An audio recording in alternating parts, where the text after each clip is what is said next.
You're watching Good on Paper, a bookish channel. I'm Jenny. And I'm Rachel. Join us as we journey together into the land of fiction, where the men are brave, the quests are epic, and everything is better on paper. Hello again, everybody. Hi, everybody. Hi, guys. Being serious now.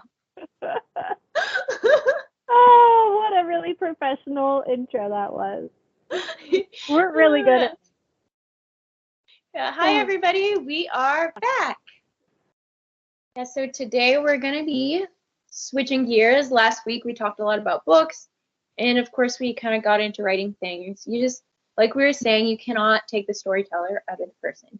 But today we are going to actually focus on a writing topic. We're going to be talking about what to do when you just can't get into your draft, when it is just not working for you.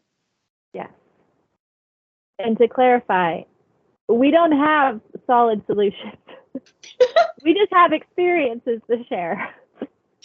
Exactly. Yeah. Because actually both of us right now are struggling with this. For myself, I want to say I was struggling with it, but I still am. Yeah. So, yeah, we can get into that. I don't know. Do you want to share first, or do you want me to go? Why don't you go first? I'll let you. Okay. All right. So, here's what's going on with me. So, I have a book that is probably, I guess, I haven't officially announced this, and this is not an official announcement, but it is, I want it to be released in August of this year. So it is on a deadline. And I was meant to write the first draft in January. I am still writing it. It's not like I totally gave up on it. I just did not finish the first draft in January, which is fine. But I could not get into writing this book. And I have come to realize that I prefer writing when I can't get into a book. And let me tell you why. I know that sounds crazy. But so with this book, I'm writing chapters whenever I'm not writing Kindle Vella episodes. And I think the difference for me was actually starting to do Kindle Vella, and I am on a bi-weekly deadline. I release 2 a week. I would love to say that I am ahead of the game and I've, written the episodes in advance. Generally, I'm writing them the day before, or sometimes that day. Anyway, don't copy my lifestyle, guys, unless that's what works for you, because it actually really works for me. Yeah. I'm on a deadline. I will sit down and I'll write. But because I've been doing this, I've gotten really used to writing when I don't want to write. I've gotten really used to writing drafts that are awful. And you would think that if you're releasing something tomorrow, you would write a better draft, but I actually don't. I start writing and I don't care what it sounds like. I don't care if there's spelling. I will not fix anything. I just write. I write even if the sentence sounds awful, and I know it sounds awful, but I can picture what's happening in my head. And I just say it the first way I can. I don't care what it sounds like. And then I will go back, and they're, 1,500 words. And I go through and I just clean up the sentences. And a lot of times, actually, they don't sound as bad as I thought. But if they are really that bad, I will reword sentences and I'll change a few things here. So that's kind of the way I've been writing lately. So with this draft that I'm just not into, I thought, you know what, you're going to sit down and you're going to write anyway, and just write it like the way you would write, your Kindle Fella episodes. Just who cares what it sounds like? And it was a game changer for me because I have written 3 chapters now, and not once have I hit that writer high. When you're writing a first draft and it's good, like you write the most beautiful first chapter and it's flowing, your prose is gorgeous, you're just in the zone. And then you get to another chapter and you're just not in that zone anymore. Well, the thing with this draft is I've never hit that zone. So the stuff that's not in the zone doesn't feel nearly as bad. And I'm to the point where I'm like, I hope I never hit that zone. I hope this draft always feels like a slog, because when it's a slog the whole way through, it's not nearly as bad. And this was like a huge breakthrough for me because I've always, started a draft and the first chapter was amazing. And then I hit like chapter 3 or wherever. And it's just not flowing anymore. And that always really demotivates me. And I feel like I'm not a good writer because I am capable of producing really, really beautiful, good writing. First time sitting down, everything's so inspired and beautiful and all this stuff, but it doesn't happen all the time. So I tend to beat myself up when I'm not doing it, and I'll say, oh, you're not a good writer, you're not this, you're not that. When really, guys, it doesn't matter. It really doesn't matter. Sometimes you're going to write beautifully the first time. Sometimes you're not. The important part is you write, and I would just challenge you, if you can't get into your draft, that might be a positive thing. Because if you're not getting into it, then that means bad days are not going to feel bad. It's just everything's just going to be, if everything's bad, then bad becomes normal. So I'm done with roller coasting drafting. No more roller coaster drafts, no more really great writing, really bad writing. I'm just going to write all bad. It's just all going to be bad. I'm going to hate it every time I sit down to write. I'm just going to do it. And I say I hate it. I don't hate it. It's not that bad. It's just, I'm just not hitting that writer high. Yeah. And I'm coming to like it. Like the writer high, it's overrated, So yeah, that is my experience. If you just aren't feeling into it, that might be okay. Sometimes, because it's important to differentiate when, you're just kind of dragging your feet and when it's really, really not feeling okay. But, if it's not feeling okay, just try it anyway. Yeah. And, and even if it never feels okay, I will come back to you guys, I don't know, hopefully at the end of the month or whenever I finish this draft, and I'll let you know if I ever did hit a point or if it was just a slog the whole way through. But like I said, if this book is a slog the whole way through, I don't even care. Yeah. Like, no, I totally agree with all of that. Like, and it reminds me of, I mentioned, I don't know what episode it was, the last one or the one before that, about knowing the difference between when you just need to push yourself through it and when it's not the right story. And I think that also means you have to know yourself and your weaknesses and your strengths. If you're someone who will find an excuse not to write something, so maybe just keep pushing through it because maybe this is just you looking for an excuse. But if you're someone who that one of your skills is buckling down and doing it, and you keep coming up against this issue again and again and again, maybe ask yourself, is this the right story? And if you're like, it is the right story, I just don't know why I can't write it. Well, guess what? Sometimes there are some books that just aren't fun. The Sylvia Mercedes videos I was watching, she said that there are books for her that she calls agony books because they were agony to write. They just didn't go easy for her. Like they were difficult to sit down and write. They were wonderful books. She loved them, but she hated the process because they just didn't come out easily. Because they're not always going to come out easily. Sometimes it's going to be really hard, and sometimes it's going to be super fluid and no problem. And it's just, you're never going to have the same experience twice. Yeah, and I think the important part to differentiate is I always felt like the times when the writing was flowing and it was coming out really well and I was loving it was good writing. And the times when it wasn't was bad writing. But like I said, once I started forcing myself to a deadline with Kindle Vella, I kind of realized that wasn't always true. And that's what I'm noticing. So I have 3 chapters of this draft. And like I said, it's garbage writing the whole way through. But I looked back and I read it and I like what's happening. I maybe don't like the way I wrote or written it. My voice is not great, but I do like what's happening. And just because I'm not enjoying the process and it's not coming easily doesn't mean that the story I'm writing is not good. Which before I always felt, if it's not flowing and the prose isn't perfect, then it's not a good story, which it's not true. Sometimes, The story and how well written the story are 2 different things. Like you can have a really good story that you don't write very well. Like you have to know like, oh, okay, the prose is not the way I want it to be right now, but the story is flowing really nicely. If that's the situation, then you've got the right story. It's just not going to be fun. But if Yeah. it's the story that's not flowing, then And even, I mean, I would say it's probably flowing pretty well, but it's still not flowing as well as it usually does. I mean, there's a lot of, if you look at my manuscript, there's a lot of times where I'll stop and I have notes written to myself. Like I'll be like, okay, what happens next? I stop in the middle of the manuscript and I section it off so I know that this is not the prose. This is me writing myself. I'll say, okay, what now happens next? Okay, he breaks his leg. I don't know why. And I just kind of brainstorm it. And I'm writing it, and as I'm writing, I'm trying to figure out what's happening. I don't have any character motivation. I just feel like it's so choppy, and sometimes it's like that. Sometimes the story can be very choppy and messed up, but that's not always a bad thing. Sometimes it means that something is not working, and you need to go back and do more character work or do something in the outline. Sometimes it just means you need to push through. If you're more of a pantser,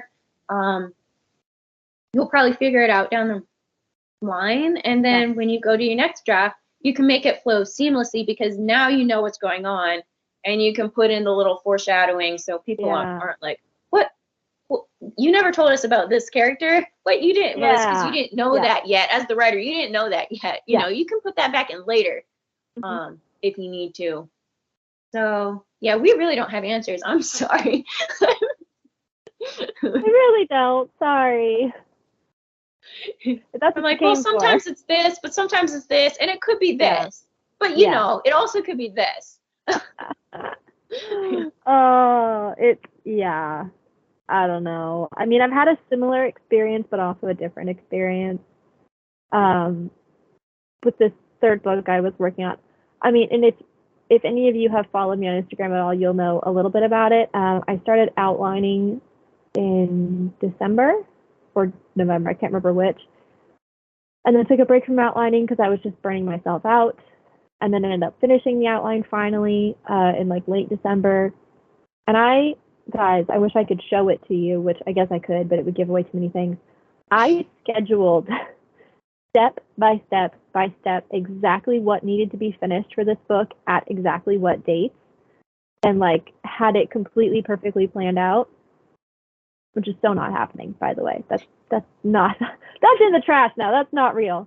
But that's so first it all got thrown out the door because when I started to write, I first started writing like I normally do, which like you mentioned, like I'm really paying attention to the prose and how well it's written and everything. And if it's not flowing nicely, then I'm upset that it's not flowing nicely. But then I started trying to like snap draft, which is when you're basically just throwing it all on the page. You don't care how it looks. You don't care what it says. You're just getting the basic like actions, basic thoughts, basic dialogue. None of it is perfect. You're just getting it on the page, which helps a little. But then I got like 6 or 7 scenes in out of 90, by the way, which is ridiculous. I don't know why I wrote such a long outline. And I was like, this is just not working for me. And I don't want to write this book. I just don't. And I was like, I don't know why. I talked to my therapist about it. I talked to my mom about it. I talked to myself in the shower about it.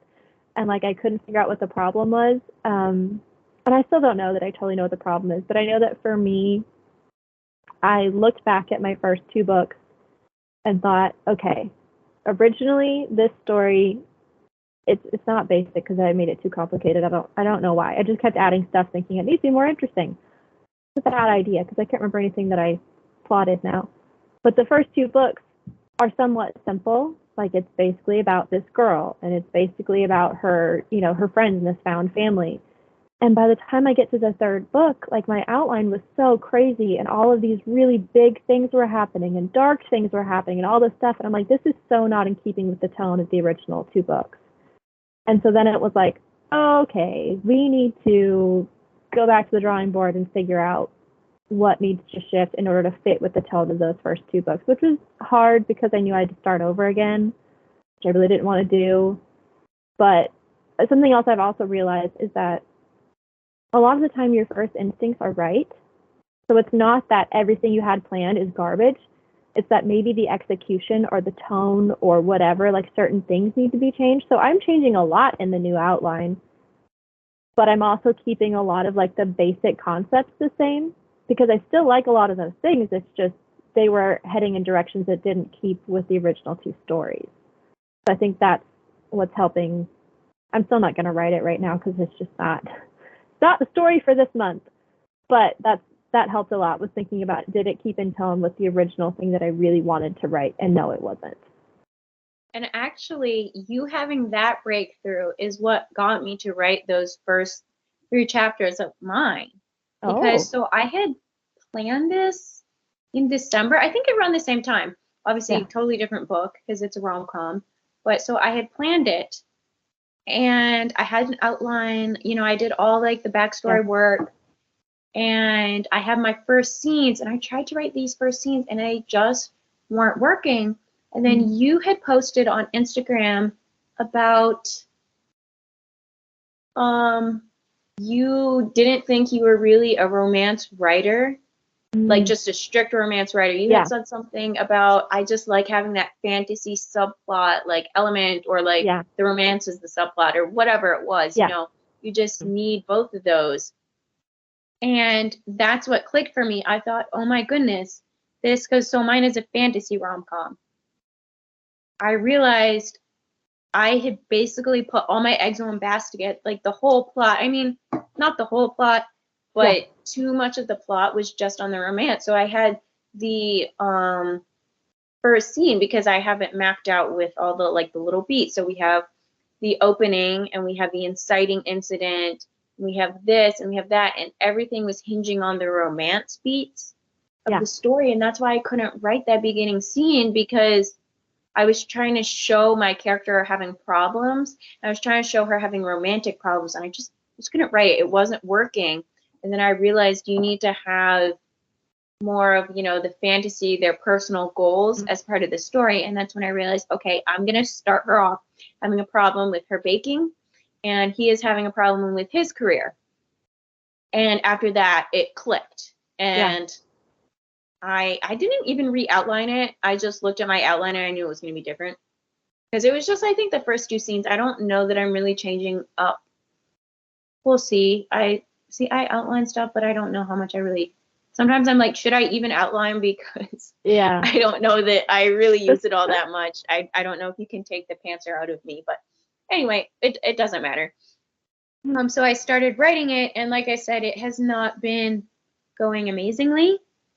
But it did fix it just enough that now I can do that really awful slog writing, because before I couldn't write it all. I did try and write the scene, but I knew it wasn't right. And I think writers have instincts, because I can write a scene that's really bad and really messy, but I know when it's right and I know when it's wrong. And I know they say don't edit and don't go back and throw things out, force yourself to finish. But sometimes for me, there is scenes that are just so wrong. Like if I did that, it would lead me in the wrong direction going forward. So I've done this with Kindle Vella episodes. I started one scene in a dungeon, and I knew like something about it was wrong. I was like, this is not working. And I realized they're not in the dungeon. They're in the headmistress's office. Like, I can't do another scene in the dungeon. I just did one. You know what I mean? I just couldn't do it. And so I had, 2 paragraphs. So then I switched it. And the same with this. First time I tried to write it, I had maybe 500 words in her family's tavern. And then I knew it was so wrong. And I just scrapped it, and I put it away. And then I saw your little breakthrough post that you shared at some point on Instagram, and I realized what was wrong, and then I rewrote that first scene. And it's been, like I said, it has not been flowing. Flowing is a strong word, but it's trickling, I guess. Like, there's some forward momentum. It's not. I totally agree. I would say a lot of times you do have to trust your instincts, because that's what's happening with you. You know when it's wrong. When it is just not, it's just not right. Sometimes it's bad because it's first draft, but sometimes it is not the right direction of the story. And I think deep down, we all know that. And everyone, who's listening, if you're a writer, you know it. Don't come at me and say, well, I haven't been writing long enough to know. No, Like your instincts, you know your instincts. That's not something you can learn. Yeah. So no matter what stage you are as a writer, you know when it's wrong. And so just listen to that. Mm-hmm. I totally agree. Like, and I've mentioned this before, but when I used to do horse lessons, sometimes I wouldn't know what I was doing wrong, like why, you know, he was slowing down at the moment or whatever the situation was, but I would know that something was off.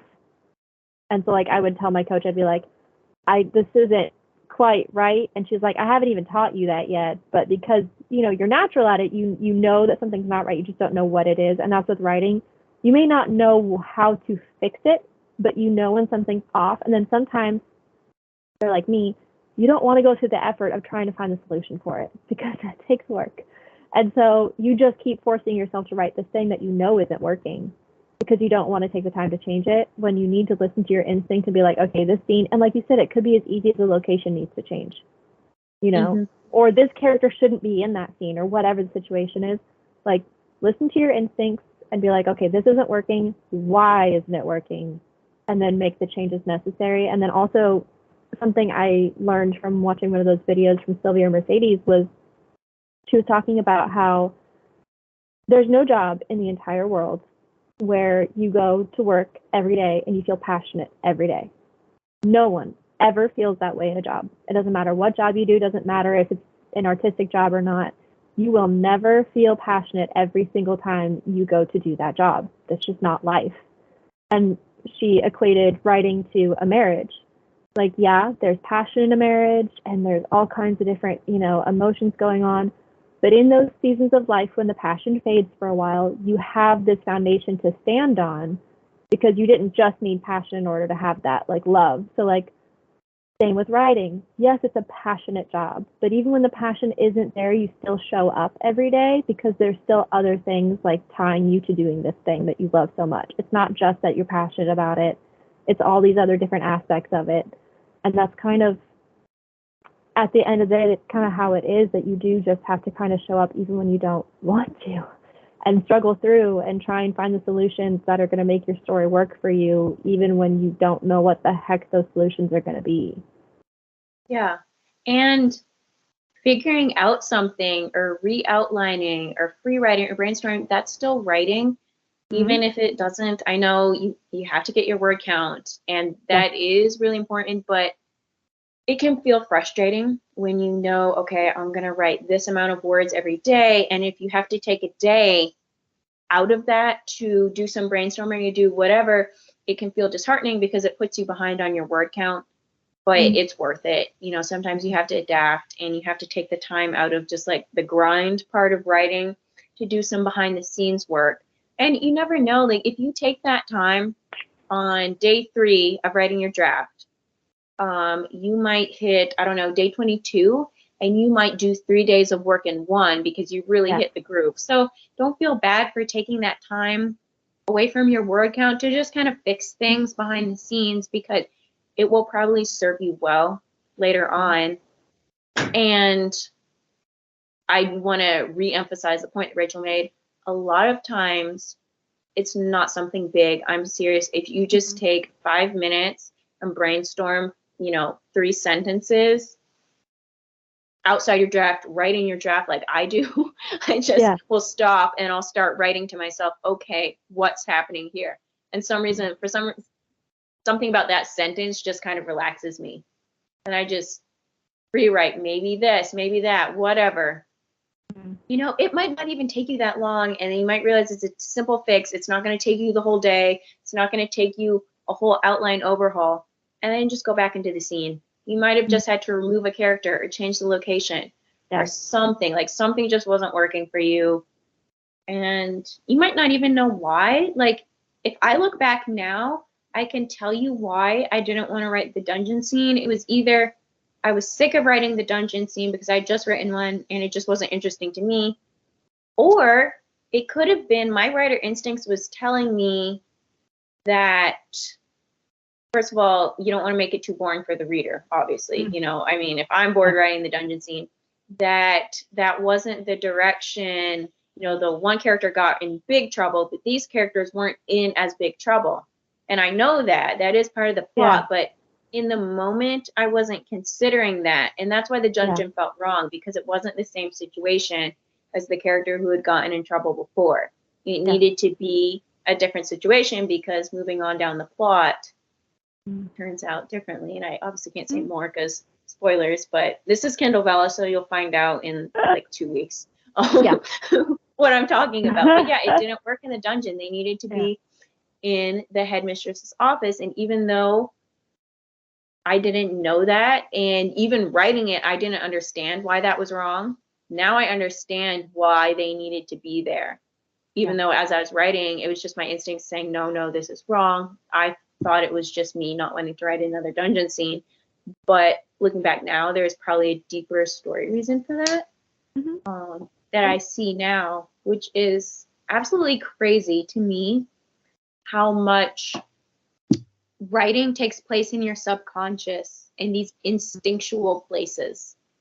And yeah, if you really lean into that, you'll do some great things because there's so much that your brain is working out without you. And so just kind of like trusting it. And then maybe once you finish the draft, maybe once the book is published, you'll be like, wait a second, now I know why I did that, you know? It's crazy how much your instinct does for you, because when I first wrote my first book, I had no idea what story structure was. I had never read anything about it. I knew nothing. I didn't know what the word midpoint meant. I knew that there was a climax and a beginning, middle, and end, and that was it. And so I knew nothing. And when I went back after my first draft to go revise it, using all the proper story structure, the reason I didn't have to change that much was because my brain is a natural storyteller. So it already instinctively knew kind of what beats to hit. Yes, I needed the help of actual like story structure and all that kind of stuff. But when this is what you do and this is what you love, your brain does naturally kind of know what does and doesn't work for your story. So you do have to lean into that and be like, okay, if this isn't working, I need to trust my gut and know that this is not working and I need to shift what I'm doing. And like it's not usually a big thing. It's usually something small. But take the time. And also, word counts are important, yes, especially when you're like trying to meet a deadline, sure. But here's the deal. If you write 200,000 words on a book and you get done with it and you go, none of this is right, and this is not the story I wanted to tell, you wasted 200,000 words. And that is not fun. So fix your story early, like while you're finding the issues, instead of forcing yourself to, not necessarily force yourself to write, because you can still write through the issues, but take the moment, figure out what the issue is, brainstorm. For me, I like to talk out loud to myself when I'm brainstorming and ask myself questions. Do whatever works for you, but try and figure out the issues now, because if you try and push yourself through this book being like, no, I'm not going to make any changes, I outlined it, you're going to have a lot of fun in revising, man. It's going to be brutal. Yeah, and I know that sounds scary because you might not know what the issues are, but a lot of times it can be really simple, because as Rachel said, if you're a storyteller, and I would even go so far as to say, even if you're not a storyteller, you know, if you don't consider yourself a storyteller and other people don't, chances are you've read enough books and seen enough movies that maybe it's not naturally in you, but you still know what that looks like, even if you couldn't explain it to anybody. Even if it's your first book and you never picked up a book on storycraft, because I was the same way. I wrote, when I first came back to writing after college, I wrote a draft. It turned out to be 80,000 words. And then I went back with story structure, and everything split into 40 chapters. And I not only hit the midpoint, the end point, you know, the whatever point, I also hit, I don't know if anybody's familiar with the pinch points. So the pinch points are like the halfway point between the beginning and the midpoint, and then the midpoint and the end. So I hit all of those. I knew none of this.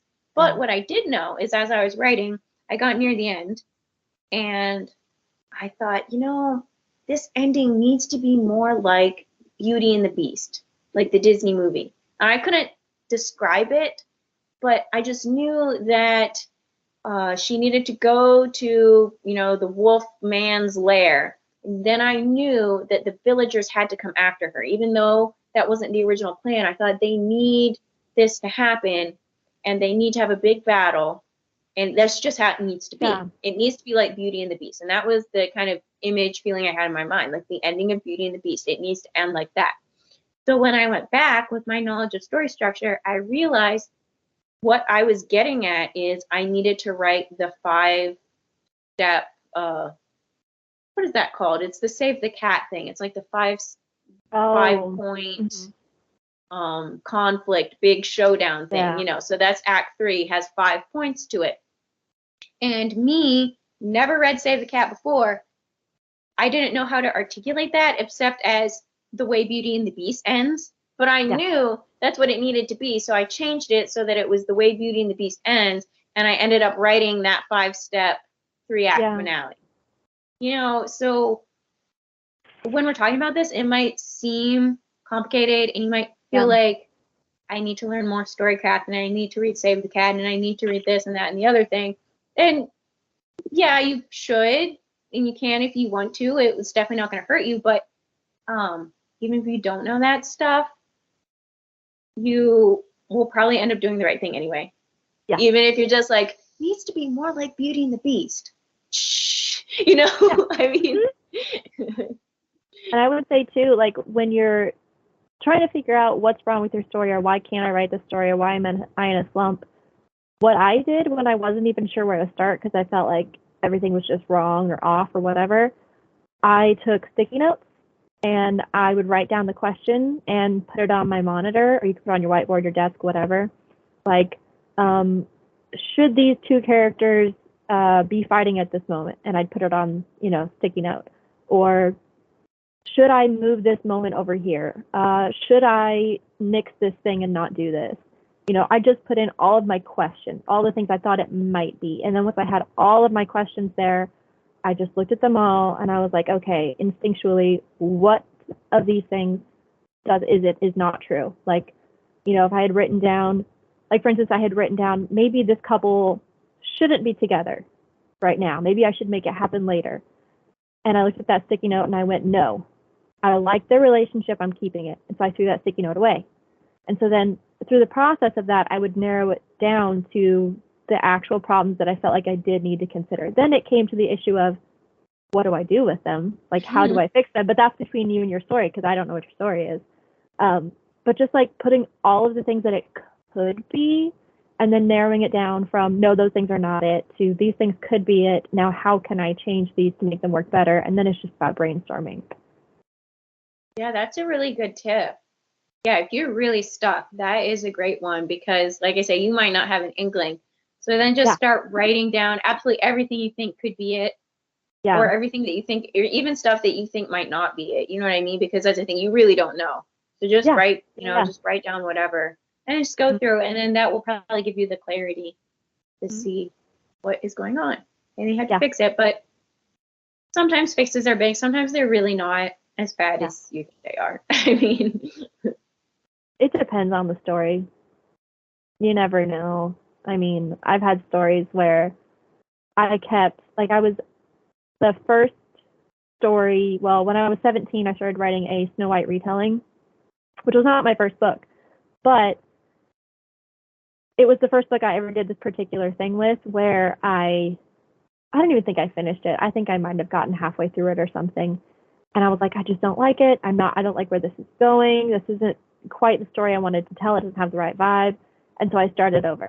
And then I wrote it again. And this is actually what Tolkien did when writing Lord of the Rings. If he didn't like how far he'd gotten, he wouldn't keep anything. He would go back to the beginning and start all over again, which worked for him, does not work for me, because what I ended up doing was that I would keep things that weren't working and add in things that also didn't work, not really knowing what the issues were, just like, I'm going to start over, I don't like it, I'm going to fix it.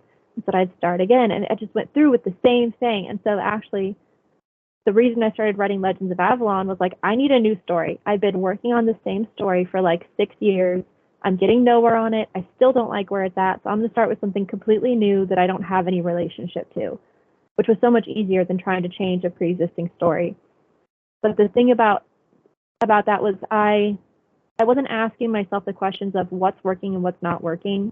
what do I think could be the problems. I was just like, well, maybe if I try this, or maybe if I try that. And then I just start over and over and over again. And it's just, I guess my point with that spiel is you can make as many changes as you want, but if you're not thinking about whether or not those changes are really going to help your story or not, it's not going to get you anywhere. You have to consider what's really going to help your story. What is it missing? What does it need? Not just, oh, I'm going to go through and make a bunch of changes and then hope that works, because it didn't help me at all. Yeah, because then it's the lipstick on the pig thing, you know? I mean, you can be like, oh, this story is boring, and put in a bunch more sword fights or new love interest or whatever. But if your issue is that you have not gotten to the heart of your main character and she's boring, putting in more sword fights and another love interest is not going to help you. Yeah. Because you're seeing all this interesting stuff through the eyes of your main character and she's boring. So if you don't address the root cause, you know, then, you know, it's not going to work. Yeah. So. And I would say, too, even if your story is more plot-driven than character-driven, don't underestimate the importance of your character having an arc. Like asking yourself, what does my character start out like? How do I need them to end? What's the process of them getting there? Like, even like for me, I'm writing a trilogy, but in each book, I'm trying to have each character go through something that they have to grow, because it's not fun to watch a character that's stagnant. Like, they need to have an arc, and like each time you hit a point in your story, and if you don't know what any of this stuff is, that's fine, guys. You don't need to know all the vernacular. But if you hit a certain point in your story that's supposed to be exciting, you know, like the midpoint is supposed to be, you know, you're revealing things or whatever. If your character doesn't change, like they don't have like a revelation or some kind of emotional feeling, then it's flat. So don't underestimate the importance of your characters going through these, you know, experiences and changing through the story and having their own arc, because even a plot-driven story needs the characters to have, because I would say Lord of the Rings is pretty plot-driven, but I mean, Frodo, from the beginning of Lord of the Rings to the time he comes back to the Shire at the end, completely different person. And that's like the part of the story that's really impactful, is the fact that these characters go through things and it alters them. So don't underestimate that in your story either. Yeah. And the same, if you are a very character-driven writer naturally and plot is hard for you, the same thing too, because I mean, you can have a really interesting character with really interesting traits and a really interesting lesson to learn, but if you don't give them challenges, because that was the problem with my first book, is I had this character, but from the beginning to the midpoint, like nothing really happened. And I had like a great arc for her. I had all these things I wanted her to do, but I didn't give her enough fuel to really like do anything in the first half of the book. I had all the character emotional development worked out, but I didn't have actions. You know how they say actions speak louder than words. So I was just telling you, oh, she was feeling this, she was feeling that, instead of showing by her trying and failing to do all these different things that emotional journey. So it goes both ways, whether you are better at plot, whether you're better at character. You know, you have to do both, unfortunately. So whatever you're not good at, you better get good at. And you will. And that's the other thing. The more you write, you'll get good at it. But don't feel like, because I was, for years, I thought, oh, well, I write very character-driven plots. I don't do all this plot stuff. I don't write like this. I don't write like that. I'm lyrical. I'm descriptive. I'm this, that. And that kind of mind frame was holding me back, because the thing is, it should be a choice. It shouldn't be, I do this because I'm not good at the other stuff. You should be good at both, and you should make the choice. And that's why I'm glad I started writing Kindle Vella, because I basically told myself, you're going to do everything you don't normally do as a writer, and you are going to write action. You're not going to go crazy into descriptions. You're going to write in first person present tense. Again, not something I normally do.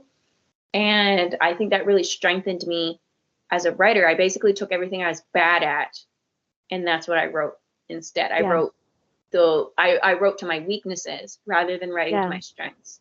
And I think once you do that, then you know, you can go back and you can make the choice to write to that original strength. But it's not because, you know, you're not good at the other thing. It's because you can do both, but you choose to write a certain way. Well, it also creates like a balance, because kind of like you said with storytelling, like plot versus characters, to me, it's kind of like basic physics. You need something to occur so that their character can have a reaction. So you need your plot to move forward so your character can react to the plot. So you need, even if you're doing one more heavy than the other, like you said, you still need to be good at both. And like, even like for myself, this is something I'm working on. I'm a very descriptive writer and I write very long prose and more lyrical and whatnot, which is great. And I love doing it. I will always be this person. But it's a very powerful thing to be able to have a balance between the two, because you also have to realize that your audience is human and they're not as invested in what you're writing as you are, because it's your baby, it's not theirs. So it's also important to know that pacing for other people, that it does have to be fast enough paced that they're going to remain interested. And, there are moments where your descriptions aren't needed and aren't necessary because they're slowing down the scene. And there are moments when it should be, quippier, faster writing, and so it's like you said, it's important to be able to do both, because a good story should have a balance of all of those things. Yeah, which is hard. Oh, so sorry. Yeah. No, you're good. Yeah, it's hard. And what I would say is, yes, you should feel good about yourself and you should understand your special talents, but don't let your strengths become a crutch. Because, if you have, this other leg that you're not using, you just keep leaning on that crutch, eventually you got to get that other leg stronger. Yeah. So if you're in a draft and things aren't working and you know that it is an issue, that is a weakness for you as a writer, not necessarily of the story, but this is a weakness for you as a writer, whether that's plot or character, take the time, step out of your draft and work on that weakness. Don't use your strengths as a crutch and just keep leaning harder onto them and just expecting that to go away. If there's a plot issue or a character issue, maybe you need to go back and do more character development. Maybe you need to really look at your plot, like, is anything actually happening?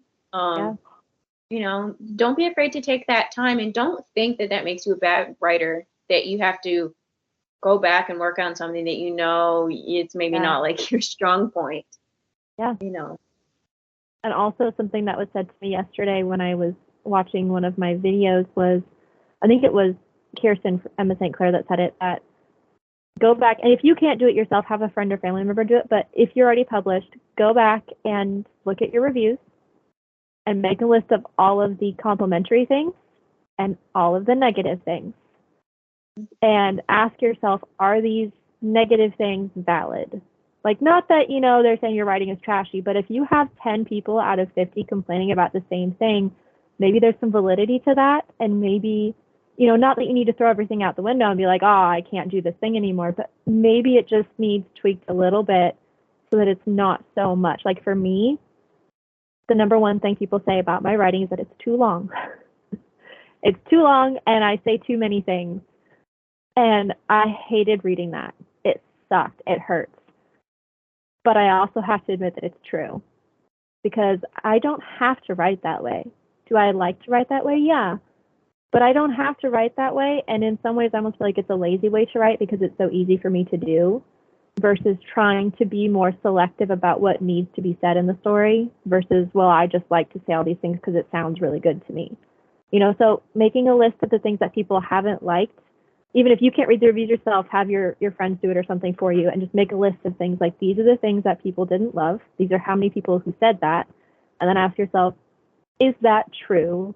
And is there a way for me to change that while still remaining true to what I think I am as a writer? Yeah, that's a really good tip. Yeah, and reviews are for the reader. And there's always books that are maybe just, it wasn't that person's book. But like you said, if it's like 10 people or the certain number and they're all saying the same thing, maybe that's something to take into consideration. Yeah. Just don't let it make you think that you're not good at what you do, because everyone's tastes are different. And, I have people who don't like what I read, but I also have people who really love it. So you're always going to have people who feel, one way or the other about it. So don't let anybody make you feel like you need to doubt yourself. But if you're having, especially if you're having a hard time writing, just ask yourself, are there things I need to like change, or maybe start practicing, like you said, practicing doing the thing that I'm not necessarily good at? What might help you get back into it? Yeah, yeah. And if you're not published and you don't have reviews that you can get feedback from, you can always join a writers group. You can start your own writers group. That's the thing. You don't Yeah. have to, just reach out to 2 or 3 people that you know on Mhm. Instagram maybe and see if you want to have a group. You could, or just work one-on-one with somebody. Yeah. You could just do it through email. You could do it through video. You could see if there's a writers group locally in your town. There's so many different ways to get feedback. And the nice thing too about getting feedback that way, if you don't have reviews yet, is you'll also probably be giving feedback on other people's work. And that can really help strengthen your own writing as well. And maybe you'll see some issues somebody else is writing that might make you realize maybe you have some of the same issues. Maybe you're total opposites. Sometimes seeing the opposites can really put a lot of clarity on what is going wrong with your writing or just that draft in general or whatever it is that's making you stuck. It's also just good to see that other people are struggling similarly to you, so you're not like the anomaly writer and you're like, oh, I'm so terrible. No, we all think we're terrible sometimes. Yeah. That's just natural. Yeah, it really is. Like one of these days I am going to post, I'm going to save it. I'm going to save this draft I'm working on because it is, I mean, when I talk about messy, this is the messiest. I swear every other word is, when I don't know what something is going to be yet, a name or character or place, whatever, I'll put blank in parentheses. Every other word is blank. I mean, it is ridiculous the amount of stuff I don't know. And that doesn't work for everybody. Some people need to do their world building first. For me, because I'm not a very plot heavy writer, it trips me up because the world building starts driving the plot and then my plot doesn't work. So for me, I thought we're doing the world building later, you're doing the plot first. And yeah, every other word is blank. There are sections in my draft where I've literally stopped and I'm brainstorming. My sentences are awful. So I'm going to save it. And after this book comes out, because obviously I don't want spoilers, I will post that so you can see. I mean, it doesn't matter how long you've been writing. Sometimes those first drafts are just not pretty. And that might be what you're getting stuck on. Maybe you're expecting too much out of your first draft. Really. Yeah. I mean, here, for anybody watching, oh no, I can't show you that way because this is my outline right now for book 3. And look how professional it is. It's sticky notes on a whiteboard. Half of it is written in handwriting. I can't read, if I'm being honest. And it's like, and most of that, I'm like, this is not going to stay here. I know it's going to have to move. Or I know that this entire scene doesn't make any sense, but we're just getting it up on the board. Like, so much of this is just getting stuff down on paper, and then you just figure it out as you go. Yeah. Yeah, that's the unfortunate thing. Like, even if you're a planner, it's sometimes your whole plan might go out the window. It's like you can plan as detailed as you want. You can set your New Year's goals, but you're going to have to be flexible because things are going to come up and you're just going to have to learn to deal with them.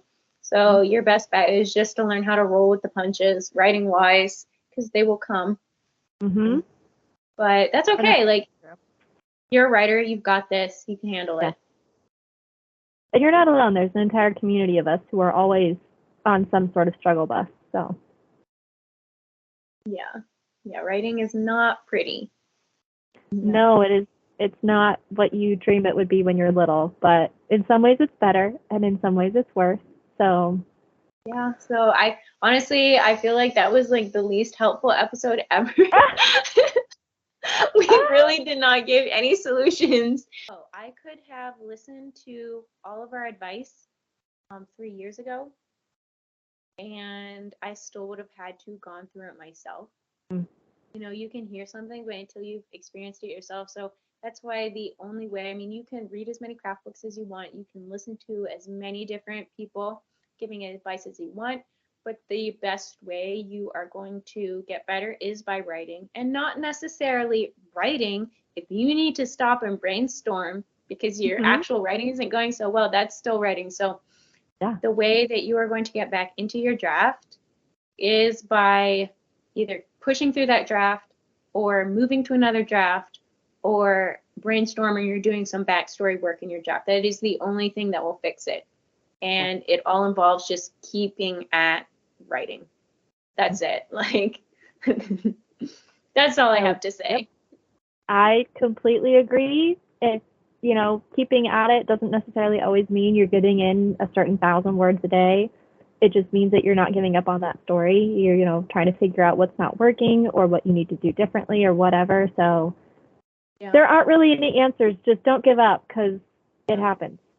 It could really mean just growing as a writer on another draft too. You might have to shelve that one and do something else and grow as a writer there, and you might come back to that story and be able to fix it. But as long as you're writing, you're working towards the solution no matter what project you're writing.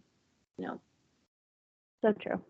Okay, guys. Well, we're sorry we didn't have a 10-step plan to fix all your problems, but yeah. And even if we did, it probably wouldn't work for you. That's so true. That is so true. What works for one is not a one-size-fits-all kind of thing. So you do have to play around and figure out what's going to work for you. So hopefully, if you're in that situation right now of not being able to work on your draft, you're able to figure out something that works for you. And hopefully, at least some of this maybe inspired you to try something that works for you. I don't know, but yeah. Let us know if you tried anything that we have tried, that we discussed, and if it worked for you, or if you have any other tips that we did not suggest. Comment in our YouTube video, or if you're listening, you can always comment. I think you can actually comment on some certain podcast platforms. I should look into that now that we're doing a podcast. I should. Yeah, I never thought about that. But we also have our Instagram page, Good on Paper Podcast on Instagram. So you can share what you are working on and whether you have a tip you want to share over there. Just let us know, and we will see you next week. Yeah, thank you guys for tuning in. Bye. Bye.